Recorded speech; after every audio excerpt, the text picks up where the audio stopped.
Žinai, aš einu gultis normaliai, bet mano galva kaip televizorius, nuolat ūžia, kas rytoj, kas poryt, ką daryt, ko nedaryt, niekaip nežinau, kaip normaliai, ramiai užmigti, ką bedaryčiau.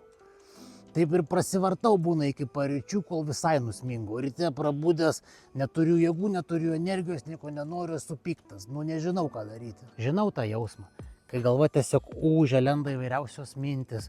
Tu tiesiog prasiguli, prasiblaškai, prasivartai iki paryčių, taip nieko gero ir nesugalvodamas. Ir kuo labiau stengiasi užmigti, tuo labiau nepavyksta. Tiesa?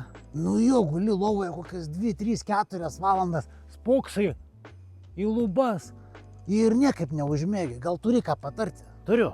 Sutelk savo dėmesį į kvėpavimą ir tiesiog stebėk jį. Jeigu nori pradžioje, kad būtų lengviau, gali dar dadėti skaičiavimą. Tai tiesiog įkvepi, iškvepi ir skaičiuoji. 1, 2. Kai suskaičiuoji iki 10, vėl pradedi iš naujo skaičiuoji nuo 1. Ir taip daryk tol, kol užmigsi. Ir ką nori pasakyti, kad tipo tik kvepuoju, skaičiuoju ir jau to užmigsiu? Taip.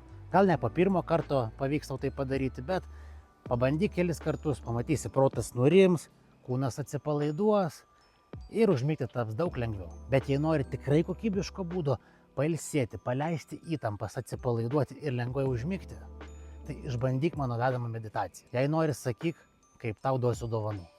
Gerai, daug pabandysiu, vis tiek jau blogiau nebus. O jei ir jūs norite šios meditacijos, komentuokit po šio video noriu ir atsiųsiu jums dovanų.